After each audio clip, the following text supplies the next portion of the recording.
हर वालिदैन की ख्वाहिश होती है कि उनका बच्चा सेहतमंद और खुश रहे।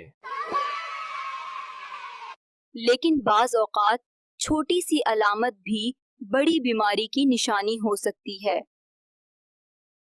प्रोफेसर अंजम सईद के मुताबिक भूख में कमी, मुसलसल पेट दर्द, उलटियां, असहाल या पैलापन नजरअंदाज ना करें।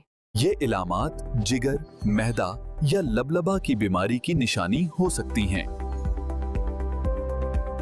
बच्चों को साफ पानी, मुतवाजिन ग़िज़ा और वक्त पर खाना देना ना भूलें। बरवक्त तशख़ीस और माहिर डॉक्टर की निगरानी में ये बीमारियों का कामयाब इलाज मुमकिन है। अपने बच्चों की सेहत के लिए आगाह रहें और हमारे चैनल को लाइक और सब्सक्राइब करें।